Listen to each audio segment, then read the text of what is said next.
Boliawo nga toyina mulimu gwolowooza nti osobola okuba ng'otusaako engalo nkukubiriza okuveeka kubanga tewali asobola kunoonya ng'oli mu nnyumba yo kubaako nakyakuwa. Genda obeere mu banno, genda obeereko mu bibuga, genda otetenkanye mpola mpola obulamu busobole okuba nga butambula. Omukisa gwo gugezese togwebasa. Katonda agamba nti awa omukisa emirimu gy'engalo zaffe, emikono gyaffe, kati gwe oba togikozesa kitegeeza nti ne Mukama Katonda naye omutadde mu kattu. Omulwadde tukusaasiddeko nnyo, Mukama Katonda akuwonye ate gwe alina obujulizi nkusabira bubeerere bugasaba bakwetoolodde ate naawe osobole okubuganyulwamu. Mbabuuzizaako mu ngeri ey'enjawulo ne mbaaniriza mu munyo ku makya ogw'olunaku luno olwaleero. Abaana b'engo mukyedinyeho mwebalire era Lohuda Salt Media, mwebale owuliriza Salt FM, mwebale okubona Salt TV, Hudi TV niyo yimutubonera e Kenya, mwebalire erala ate Salt Media app, Salt FM niyo hoya akaana oba sinikyo ky'okudirira huyembaale, mwebale muno mwebalire erala. Oludalo lulayi basabira omulongi ababerese simuhira okudaha. Good morning. Akadde kano twatunuulira ensonga ezo enkulu ezasukkuluma amawulire gaffe kyotulengera eggulu eryo twakoze olunaku lwajja mu kkooti ensukkulumu nga egoba okusaba kwa Mwami Kyagulanyi ne ttiimu eya NUP kubanga ate emisango gyabwe gyabadde baleese bagambye nti obudde badde buyiseeko. Wabaddewo okusaba kwe badde bakola nti badde baagala okwongera okutunula mu buyigirize bwa Mwami Yoweri Kaguta Museveni. Ne bamugamba nti ate n'ensonga obeera ogireese nga akadde kayiseeko. Omuntu bamunominatinga dda n'okumpi n'okumulangira bamulangira dda. Ennaku ezibanga zayitawo 15 zolina okuba nga wemulugunyizaamuko ate kibeeranga event emaze okuba nga takinga over ate president eni yokuba nti oyagala okuincludinga mu kwemulugunyako. Tusooke tubukeko okwemulugunya kw'abanafu aba NUP ku mulundi guno okwagala okwekenneenya obuyigirize bwa Mwami Yoweri Kaguta Museveni. Mwami Yoweri Kaguta Museveni yakeesimbawo ebisanja bimeka?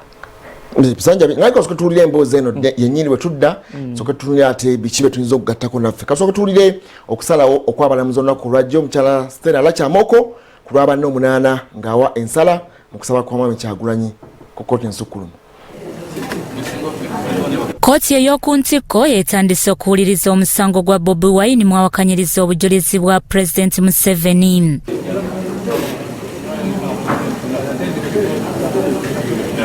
Kkooti etandise na kuwulira kusaba kwa Bobi Wine mu abadde ayagalira okukkirizibwa abeeko obujulizi obulala bw'agatta mu musango ng'agamba ekiseera kye yaggalirwa mu maka ge kyamulemesa okukola obulungi empaba ye.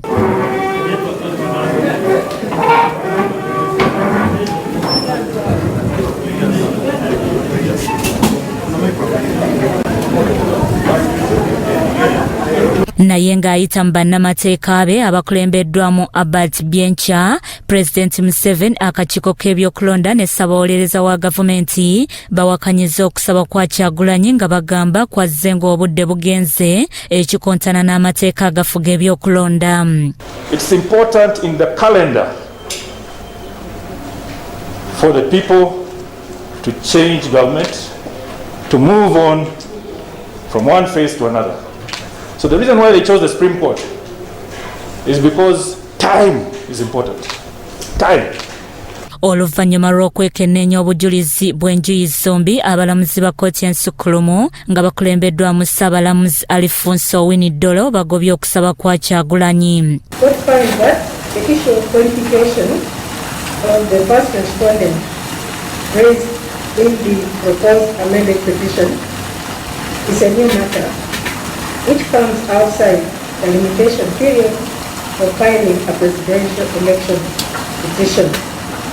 Therefore, we disallow it. In the event we disallow this application, we shall give the detailed reasons in the final judgment.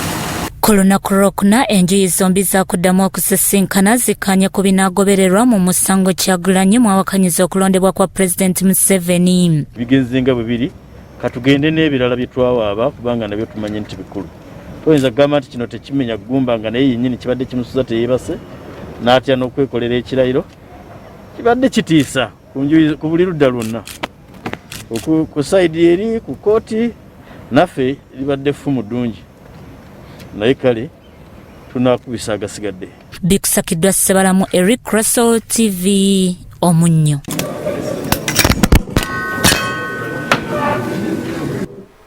Ebyo byatambudde ensonga bagambye bagenda kufumisa amafumu agasigaddewo kitegeeza nti effumu erisoose lifumisa ebbali oba oliawo oyinza okugamba nti ogwa muzannyo eyinza okuba nga kabaddenga oba 1-0 kati abamu basikowalinze abamu tebasikowalinze naye kino kitegeeza ki eri ekibiina ekya NUP kubanga ebintu byadde bingi ebyasabiddwa zadde grounds 15 zonna ne zibeera nga tewali yapikingiddwako tebagamba nti byonna almost bemwasabye ate biri mu main application oba mu kusaba kemwasooka okubanga muwaayo mu kusaba kuli okwasobola okubiitinga okwasobola okugira mu deadline y'ennaku 15 kati kuno kubaganye mu byasabiddwa yadde yemulugunya nti Mwai Museveni yakozesa obuyinza bwe nga president ate okulabika nti yakyusa eyali amyuka Ssaabaduumizi wa poliisi munaffe Sabit Muzeyi n'ateekawo Major General Paul Lokech nakyo bakitaddemu mu ground eyo ensonga yabadde ya myoga ngaga nti program ey'emyoga naye yagira mu kaseera nga yakulira abalonzi ekyo nakyo abalamuzi bawadde ensonga zaabwe lwaki bagobye okusaba kw'omukulu bamugambye nti bajja kuwaayo ng'omusango gwonna guggweredde ddala ku nteekateeka ez'ennaku 45 zibalina okuwuliriza n'okudisposinga omusango guno bajja kuwa nti ensonga bweti twagigobye lwa nsonga bweti kusinziira ku kino twakiwadde bwekiti kyebamuwadde endowooza amuwaddemu ensonga endala eyabanne abalimikwa banywanyi be babajjo bafulufiga naye ng'alumiriza nti babagulirira Mwai Museveni yabagulira okuva mu kampu yaabwe ya NUP okugenda okwegatta ku kibiina ekya NRM omwana Ronald Mayinja n'okugenda maaso okubanga yimbira Muzeeyi akayimba ako kenyininyini n'okumususuuta n'okumuwagira naye ng'agamba nti okukwali kugulira abalonzi n'abawagizi be okutwaliza awamu naye badde ground emu ku nsonga zino 15 aba NUP zebataddewo simanyi gwe kyoteesa ku nsonga eyo kubanga tulina bingi bye tuyinza okuba nga twongera naffe okubaganyako ebirowoozo nga betulinda ate olunaku olw'enkya enteekateeka zino eza pre-hearing conference egenda okutandika enkya nze ndowooza nti si kikeerezi ensonga ze babadde baagala okwongera okuzitoya fayiro bw'oba ozitunuulidde nti ezimu ku zo bwe zikozesebwa ng'obujulizi mu musango nga gutandise okuwulirwa oba oliawo biyinza okuba nga bitambulira wamu kuba ogamba nti mu kwemulugunya okusooka temwalimu kugoba Yoweri Kaguta Museveni ku ballot paper singa akalulu kaddibwamu ate kibamugambe nti kasitamu ekiri kakati anti awo kitegeeza nti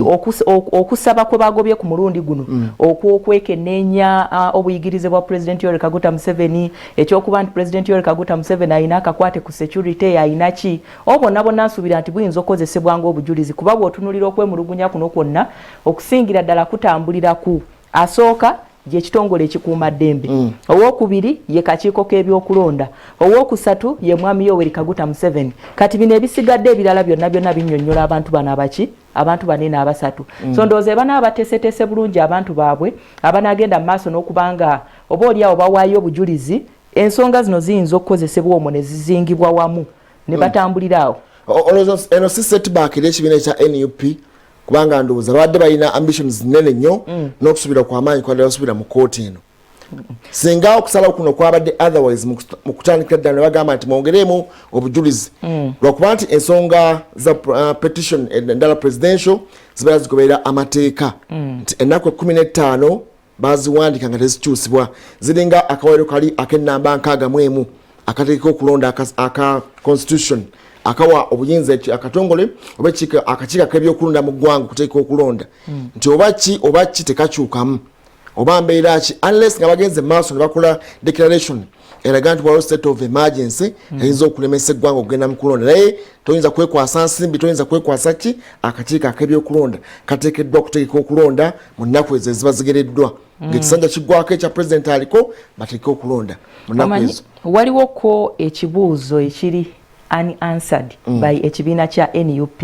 bannaffe baneeno bapuliida b'ekibiina bakimanyi nti bw'oba owawaabidde mu musango gwonna omuntu oteeka okumuwa time n'ayita mu by'omuwadde naye n'ayanukula si weewaawo process bw'erina okutambula naye bwe basooka okufayiringa okwemulugunya okusooka ojjukira nti bavaayo ne bakonfesinga nti mulindirire emika emirala empapula meka bina ze bali basuubiza babagambirawo nti mulindirire ki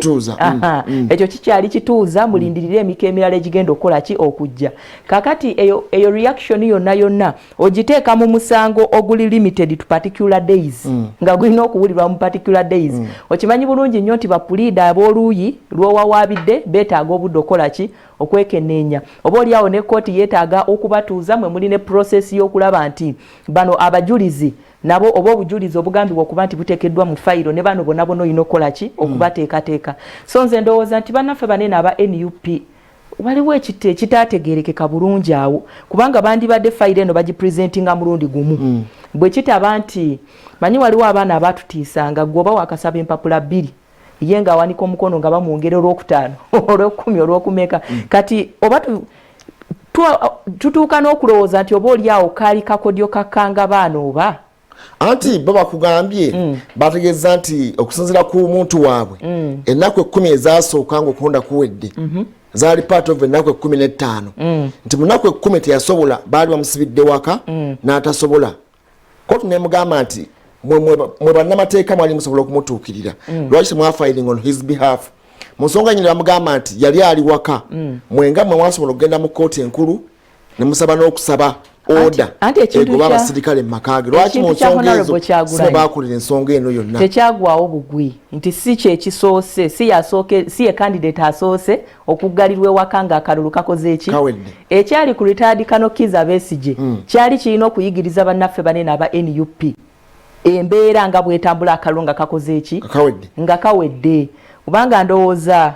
oba for security reasons tikatukukuma obeere bulungi obeere waka naye tuze tulabanga abantu ababeera abookubiri babeera well protected beere wakaawo actually ne Kano Kizza Besigye ennaku ye zaatambula oba n'amakumi 40 zaawera ali awo ali waka so kakati munnaffe ono ebyaliwo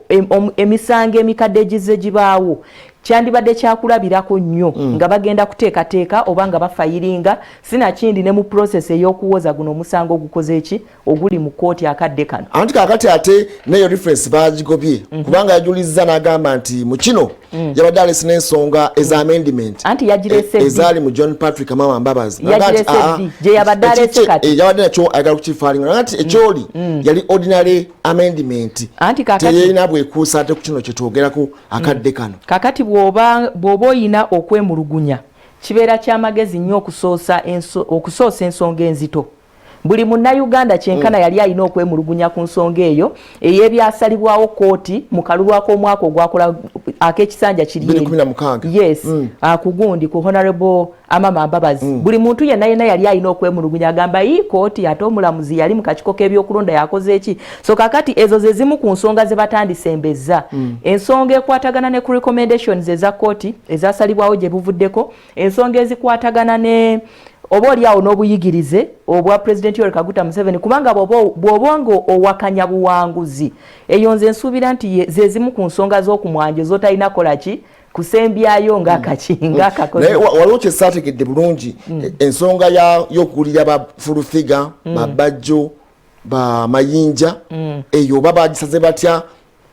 kubanga ndowooza bano baali ndowooza ebyobufuzi bwe bityo bitambule omuntu akyuka n'ava eno n'adda eri abaali mu NRM n'abasalawo ne bokudda mu NUP naye ndowooza proof ey'okugulirira eyinza okubeera enzibu mu kino anti mu mbeera eya bulijjo bwe tudda ku balonzi bwe tutuuka mu biseera ebyakalulu ebya campaign buli muntu abeera anoonya wa wagenda ofuna kati lwakuba fulufiga ne bano eno baali mu kamera naye tulina bangi abaasala eno wansi ku ground then n'ekirala confusion endala eri mu nsonga y'abantu bano President Museveni ye atunuulira bano actually yabayita nti baana bange bagenda kunyambako ku nsonga zaki za ghetto okukulaakulanya abaana baneno batuuseeyo ki ekitegeeza nti kiyinza okubuuliramu emu ku nteekateeka za gavumenti ez'okugoba ki obwavu kati nti bw'otunuulira ensonga zinene ez'emyoga ensimbi ezaalinga zigabwa President Yoweri Kaguta Museveni oba oliawo ne Minister Haruna Kasolo naye nga bw'otunuulira bano Museveni is a candidate naye ng'ate gavumenti erina enteekateeka z'okukola ki ez'okujja abantu bwavu and remember oli yali minister kitegeeza nti akkirizibwa okusigala ng'akola ki nga gavumenti etambula egenda maaso kubanga ndowooza emyoga jajja lwakuba nti timing naye nga ndowooza eyinza okuba yali nteekateeka ya gavumenti ani omulala eyagaba ensimbi z'emyoga nga kubanga era kati n'otwavudde mu byokulonda ndowooza emyoga gikyatambula oba oliawo kati ekyo kyali kizibu nakyo okuvinga beyond ojjukira 2016 era waaliwo ensonga y'okugaba enkumbi mu kalulu ka 2016 waliwo neyazigaba embaala eyo naggalirwa awo nabo beebuuza nti kati awo kwali kugulira balonzi oba yali programu ya gavumenti ya operation wealth creation nteekateeka ya gavumenti ya kutumbula bya bulimi kati coincidence ebbiri ezo ogenda okuprovinga nti ddala eno yali programu ya gavumenti teyali mu kigendera kyonna wadde timing nti yajja mu kaseera ate ka campaign naye ate waliwo nekino ekyokugamba nti mwami Museveni yakozesa obuyinza bwe kati ekyo byebiri okwawula ebizibu okwawula incumbency nga incumbent president sitting president aliko nti obuyinza bwakozesa mu ssemateeka amuwa obuyinza era okulabika nti akola enkyukakyuka yonna reshuffle z'abeera ayagadde okukola kati kugenda okukyusa mwami Sabbiiti okumugja ku myuka bwa ssaabaduumizi wa poliisi okuteekawo munnaffe Major General Paul Lokech kati kino kyo bagambye nti baakireeta mu mbeera ey'okutiisatiisa ab'ebyokwerinda bajja kugamba nti bastadinga embeera eyaliwo ojjukira nga reshuffles ezo tezinakolebwa waliwo okulabulwa n'okuweera okugulira amafuta mu bidomola tiwaliwo abaali beeyambisa omwagaanya ogukola buki okola bubbomu babuyita bubbomu kati n'embeera endala eyo yalingawo ey'okwekalakaasa oba oliawo buli kadde kulwanagana kola kati bayinza okugamba nti bo baali banyweza byakwerinda byaki obunkenke obwaliwo ate nga commander in chief ateekeddwa okubaako kyakola kakati okuggyako ng'ababaka baffe bazzeeyo ne bakola enkyukakyuka oba oliawo ne badimandinga nti enteekateeka za gavumenti zebeegenda okukolera Uganda oba zegenda okukolera bannayuganda bawengayo submission of biki bye baintending okukolera abantu bano bagenda bikola mu bbanga ki kubanga kakati wano tebasobola kupiininga mwami Museveni bagamba nti lwaki yagaba emyoga mu kadde kaki aka campaign osanga programu ya gavumenti bwe yali ekola ki bwetambula okujjako nga bezzizza obuyinza oba control over buli kamu konna kagenda okuva eri gavumenti okudda eri abantu mpozi n'ennongoosereza eyo ng'ekoleddwa nti oba oliawo wabengawo oba gavumenti ey'ekiseera yakwaseemu speaker ati toba specific ekyo kyagaana luli andi nkuddiza ku kino ekya state of emergency bwe bangezeewo nti bongezayo ebbanga speaker n'abeera nga anti kakati ne speaker naye candidate somewhere no asigala nga abeera independent oba oliawo anti okujjako nga naye tagenda kwesimbawo kuba ne speaker naye aba candidate somewhere agenda kuvuganya naye kakati kiba kitegeeza nti alimu kyekubira omanyi kyekitegeeza okubanga speaker yakutte kati kiba kitegeeza nti enkumbi zigende ekamuli tusazeewo abantu beeyo ate tojja kuwakana kubanga Busoga region bulijjo baginoonyerezaako ne bagamba yesinzaamu oba oliawo obwavu abaana bafumbirwa nga bato kakati ayinza ogamba okusinziira ku bizibu ebiri eyo ebintu bikole ki bigende eri ate nga naye waakamuli ne mukola ki ne mwemulugunya so okujjako ng'ennongoosereza ekoleddwa nti wateekebwengawo gavumenti y'ekiseera ng'abantu abagenda okuyambako awo tebalina we bagwa oba oliawo ng'ani agikulembera Ssaabalamuzi w'eggwanga mukadde ako yandibadde Alphonse Awunya Dollo nga yakulembera eggwanga president ng'asigadde nga candidate nga si president wa ggwanga bajja kubuuza nti ani boosi wa Ssaabalamuzi anti kakati awo tekitegeeza anti kakati era kati kisigala nga bwe kitambula bwe kityo tine mu kulayiza era Ssaabalamuzi w'eggwanga yagenda maaso n'akubisa president ekirayiro kati awo kiraga nti eggwanga litambulira mu ssemateeka anti bulijjo bannaffe ab'oludda oluvuganya gavumenti bakulaga nti kooti teyeetengeredde bakulaga nti kooti teri bwenkanya era nabadde ndaba omu ku bannamateeka ba NUP olunaku lw'eggulo ng'agamba nti tetulina kyakola ate oba be basembayo katutambulire ku bye bakoze eki ku bye basazeewo kati ekitegeeza nti nabo bayinza obutakkiriza bayinza okulowooza nti engeri ono gy'abadde boosi waliwo influence somewhere okugenda kwa NUP mu kooti ate twandigambye nti oba oliawo abaaliko bannabyabufuzi nga b'amaanyi ne bavuganya ne batayitamu be baba bajja bakwatemu ekintu kino naye ate nabo olaba nga ekigere kiba kikyalimu FDC kiba kikyalimu NUP oba oliawo nga kiriwa naye twandifunyengayo oba tufune ba professor bonga ati kira kubeera mu ssemateeka si byakulonda bulonzi anti kyekiri kyetugambye nti bakole ennongoosereza kyekiri kyetugambye nti okujjako nga bakoze ennongoosereza okwemulugunya kuno kuyinza okuvaawo kuba kati bato eri kukuprovinga ebyakolebwa mwami Museveni yabikolanga candidate yabikolanga president ebyakolebwa minister okugaba ebintu bino yabikolanga minister oba yabikolanga candidate yabikolanga minister nga candidate nga government kati awaliwo confusion kiba kitegeeza nti oli unfair kweno party gyokola ki gyovuganya nayo kakati ate kiba kizibu okugamba nti tukoze nongoosereza baminister bonna baleme kubeera active mu kalulu anti etteeka lirikirya jjo etteeka lirikirya akakawaliro weekali aka incumbency bakugambye nti oteekeddwa okubanga okozesa ebyo byokka ebintu ordinarily okagamba ordinarily keka kosinga okustressingamu ekyo ordinarily owned by office of the president naye kakati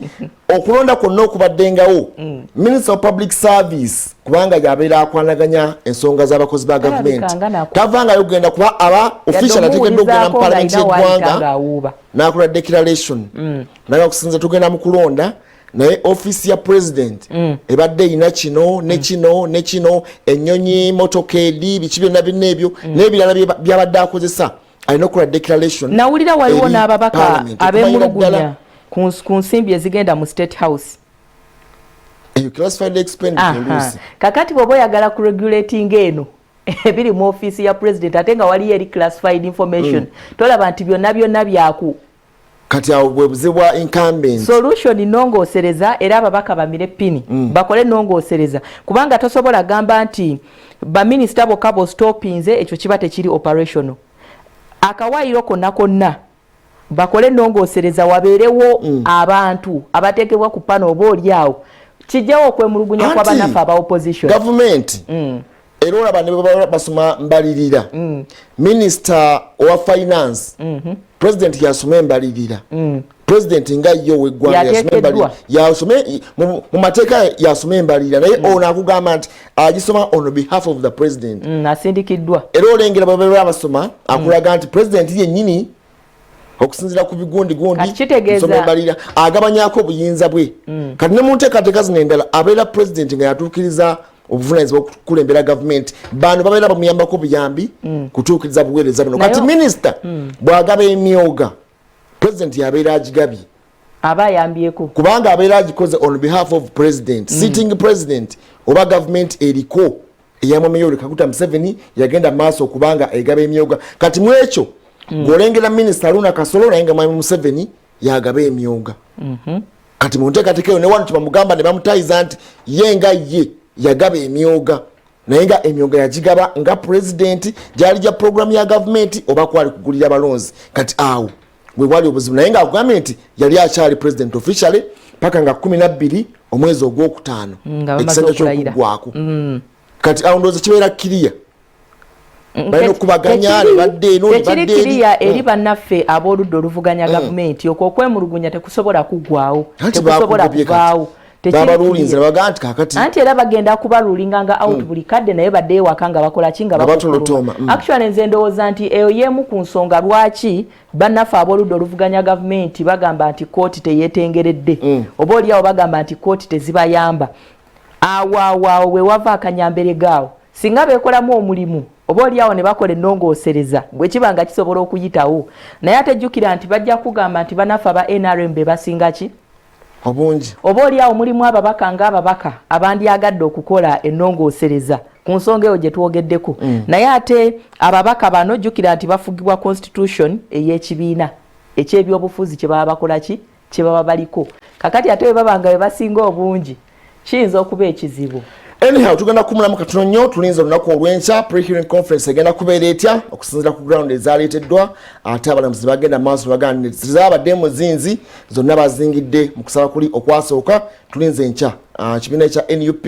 bannamateeka ba NRM bonna bakyagenda maaso eno ligo battle lutalo lwa kutagula bwongo naye mu nsonga ate za ssemateeka bali babeera nga bamikwano batuuka eri omwe kubaga konde eno ne mukola byonna naye balengedde mu kooti nsonga za kujjayo bwongo naye nga basinzirira mu ssemateeka tumulemu katunyo bwe tudda tulengere ate ebiri mpapula z'amawulire tovaawo omulabi wa Salt TV tukomawo manguko.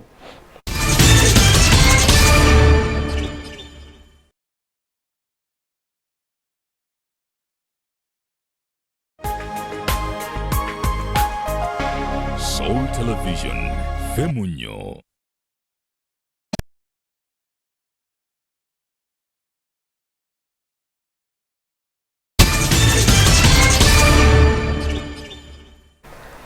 Yes, tukulisa mukumulabo kumulabo wa Soul TV. Tukyagenda maaso katunira ati ebifudde mu Daily Monitor olwaleero. Omutwe omukulu y'ensonga zituba twogerako zaawandiseko wano baga nti Bobi Wine suffer setback bilabikanga emisango ejjajjo ate okugoba obujulizi obwo obwadde bwagala okwongerwamu tekyamusizza bulungi. Kifaananyi kiriko wano bakubyeko montage ey'abannamateeka be naye wano mu Kasonda ng'alabika ebintu bimusobeddemuko.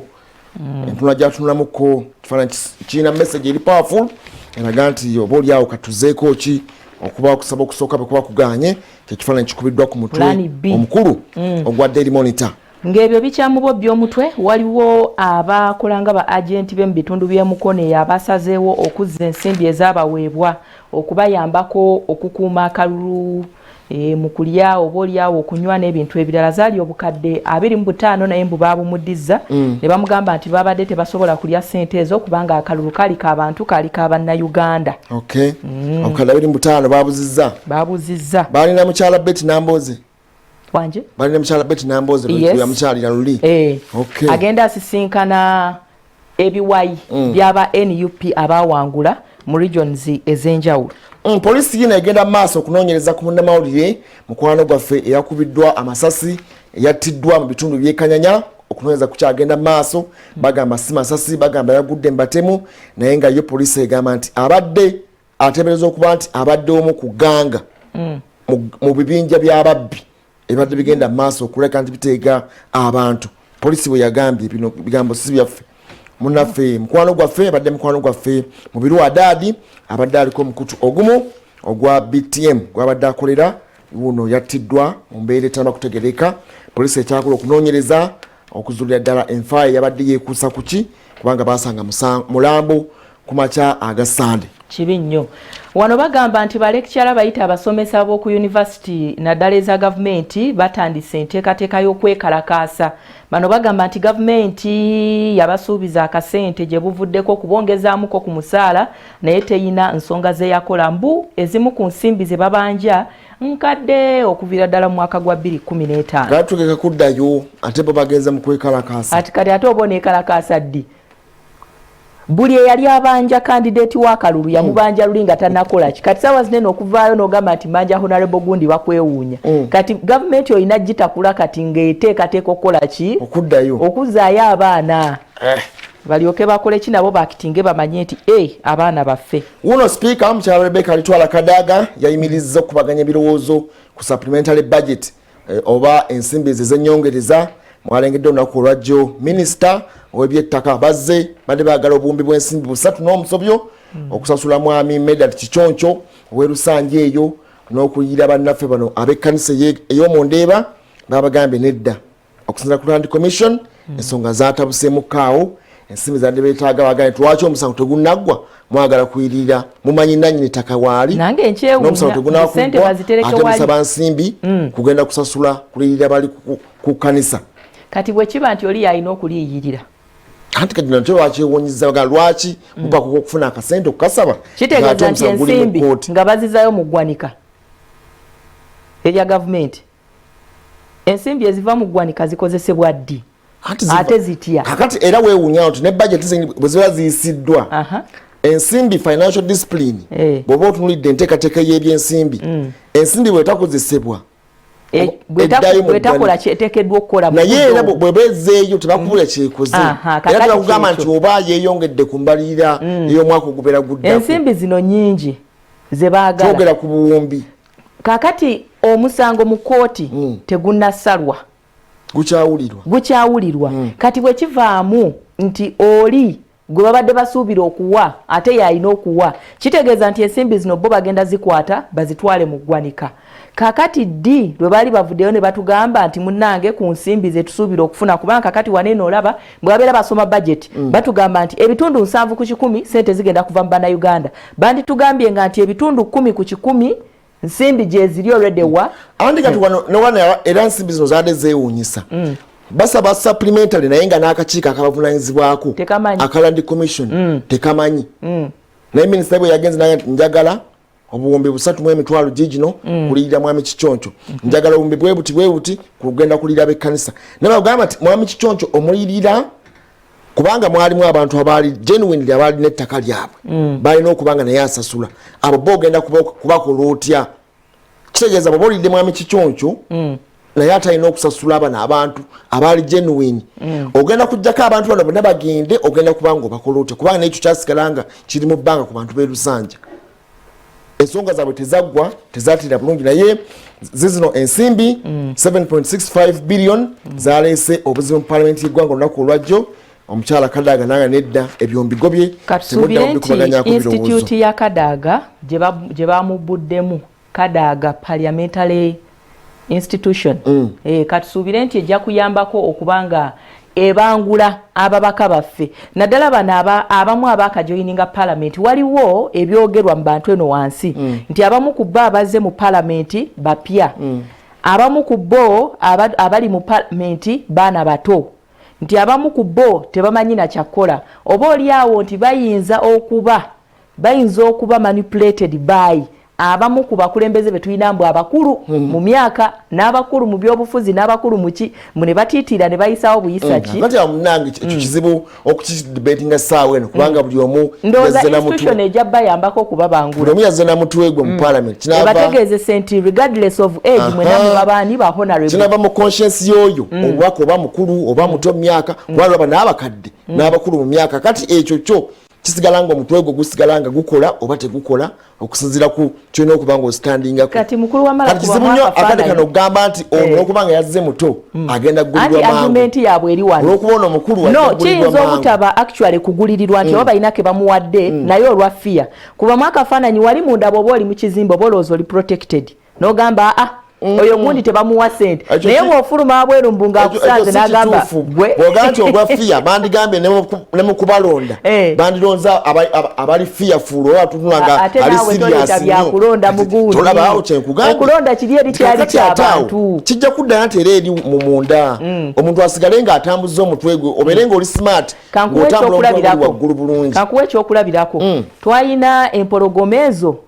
mu palamenti yaffe mu kisanja kino ze bali bagezaako okugyamu obwesigo jjukira bulungi nga ku fulo bakola batya naye bwe kituuka wali eri kukusayininga ate naddala bwe baleeta bwe babirinyamu eggere ne bafulumya lisiti y'amannya g'abo abakoze eki buli omu yakkakkana anyhow tweyongere wano amasomero gaagano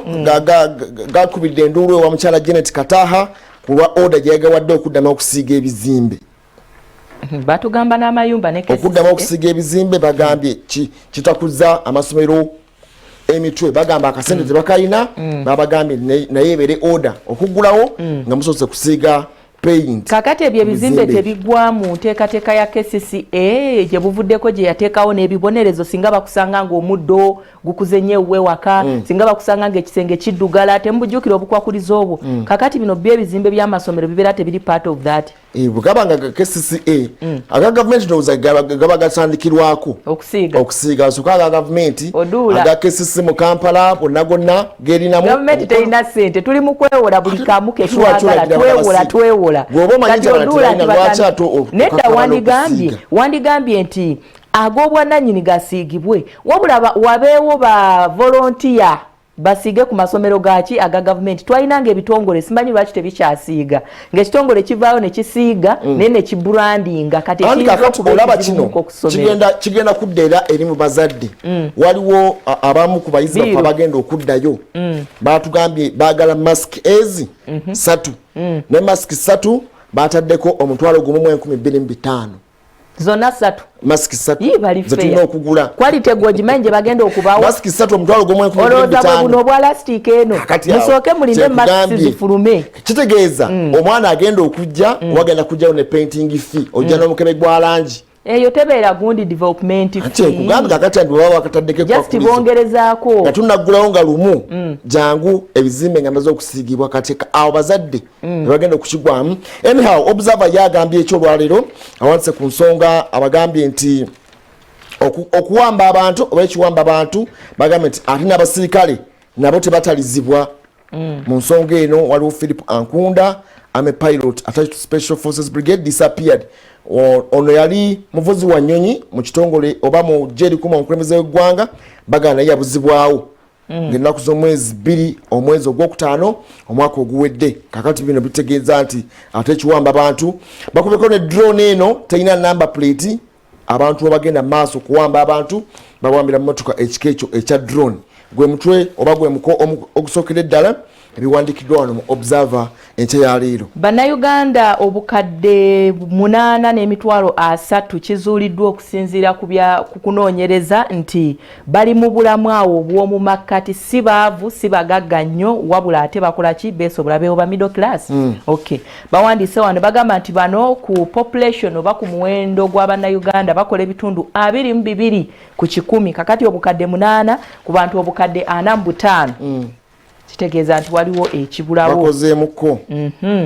Bakulaze wano petition Bobby faces 5 hurdles. Lwano bakulaze olusozi Mwami Kyagulanyi obusozi 5 bwagenda okubanga avuunuka okulabika nti akakasa ensonga ye mu kwemulugunya kwe yawaayo ku buwanguzi bwa Yoweri Kaguta Museveni. Wano bagamba nti DGF yeetaagayo omukisa ogwokubiri wakiri. Waliwo awandiikidde President Yoweri Kaguta Museveni n'amugamba nti mukulu President Bannayuganda tebasiima busiimi, beesonyiwe tebakulumya mutwe. Bakulaze wano